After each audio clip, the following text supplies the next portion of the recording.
Okay guys, you're probably wondering, what is this guy thinking? And honestly, I can't even dispute the fact that the Panasonic 12-35, the Olympus 12-40, whatever that range is, they're fine lenses. They might even be great lenses, but despite that, I still really don't love them. In fact, I kind of don't even like them.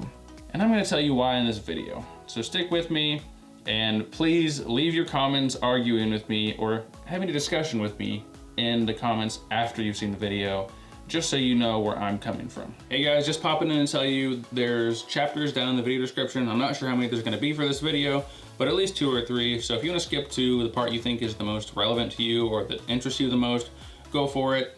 While you're down there, hit the like button, it helps out a lot. Anyway, let's get back to the video.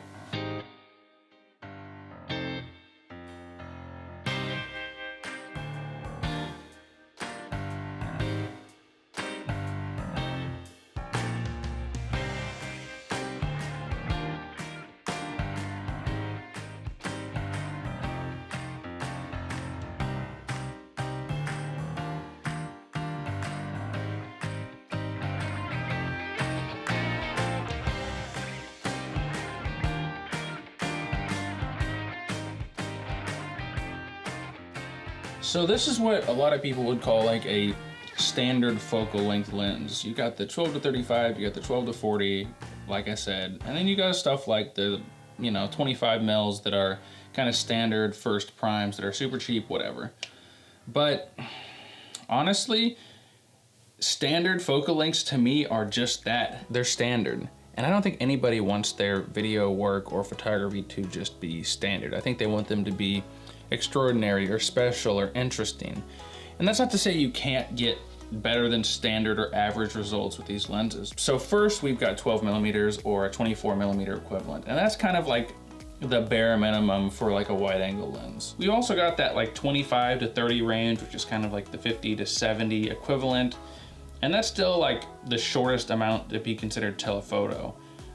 It's still a little under what you'd want for a portrait length, which would be 42.5 on micro four thirds, which would be the 85 equivalent. So with that 12-35, that 24-70 focal range, you're getting like average everything, average wide angle, average telephoto, and then in the middle is the average of all averages, which is the 50 millimeter. And you can get great results with the 50 millimeter, but usually those great results come with having the ability to, when you want to, not always, when you want to, stop down to f1.8, f1.7, f1.4, f1.2 if it's an expensive one. And for me, these zoom lenses, while being great, they only go to 2.8, and on micro four thirds, that is really not very bright. And it's definitely not gonna give you background blur like this, This is 1.7, by the way. It gives you the same depth of field as a 5.6 on full frame. I know there's a lot of contention about that, but it effectively gives you an f5.6 zoom lens. So 24-70 f5.6 zoom lens. You can do a lot with that. If you have that lens, don't go out and sell it. Don't buy a bunch of new lenses, but just consider the fact that it might be holding you back. Okay, now I'm gonna tell you about some problems with the 12-35 that no one will tell you about. Everyone talks about the fly-by-wire, that's a pain, but there's other things that you really need to know about. This lens is not parfocal, so it's not great for video. When you zoom in and out, the focus changes and it won't be in the same place. If you zoom in, focus, and then zoom out, it's gonna be a different plane of focus. While you're zooming as well, the lens flickers, the distortion correction pops in and out, the aperture flickers in and out, and the focus shifts too while you're zooming. It's not a slow sort of like fading in and out of focus. It will stutter in and stutter out of focus the entire time you're zooming in or out. And the faster you zoom in and out, the worse it gets. I know almost every lens Panasonic and Olympus have made is like this. Even the ones that are good, like the Leica 12-60, the Leica 50-200, and the one I'm shooting on, the Leica 10-25. Let me put the Leica 10-25 on manual focus just so you know what I'm talking about. So bang, zoom in, focus, and look, when you zoom out, I'm relatively in the same focal plane, and you can see that it holds focus this whole zoom range, okay? And if you use your lens like a variable prime lens like they say, you don't have to worry about that. It's a nice tool to have to be able to zoom in and out and not have some crazy stuff going on. Also, the bokeh is weird. I mean, it's cut off, but it's not like oval cut off. It's like a circle, but with like a chunk taken out of it. It's got the onion circles, which I've never cared about on any other lens. I've even seen on like wider angle shots I've done that they almost get like that donut hole bokeh look, and it's just not that pleasing.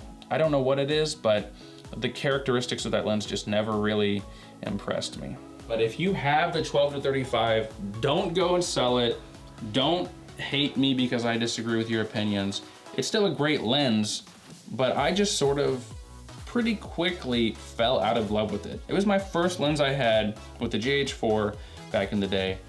But now that I moved to the GH5, I can use the Sigma 18-35 or the Leica 10-25 without stabilization and have no issues. So I just think there's better options out there that can help you fulfill your creative sort of needs. If you want just one lens to stay on your GH5 forever, I think the 12-60 f2.8 to 4 is a much better option. It doesn't flicker, it can get to 2.8 if you wanted to. I just set it to f4 and go shooting. If you're a run and gun, only want one lens on your camera, travel a lot, whatever, I think that is the lens for you. I'm never gonna tell people to go out and spend money on stuff they can't afford, but the 10-25, for people that can afford it, it really is, I might be stealing this line from another review, but it really is what I always wanted the 12-35 to be. The 10-25, it can go that little extra bit wider, it can go that little extra bit faster. You miss a little bit out on the wide end, but to me, it's the perfect lens for what I do, and the 12-35 just wasn't. All right, guys, I hate to be negative, but I just really don't love the 12-35. I think it can be great for some type of people and some type of shooters, but for me, it just never did what I wanted it to do. If you disagree, please tell me why. Post some links to your videos you've shot with the 12-35. I'm sure they're amazing and I want to see them. And if you agree with me, tell me your best solutions and your best upgrades from the 12-35 that you've done. Have you gone for full primes or the 10-25 like me, or the Sigma? A lot of people love the Sigma 18-35, maybe you've gone there. So whatever it is, let me know. If you liked the video, please hit the like button down below too. It helps out a lot. And if you want to see more GH5 filmmaking lens review comparison type of videos, please subscribe to my channel and get notified when the next video goes live. Thanks for watching, and I'll see you guys in the next one.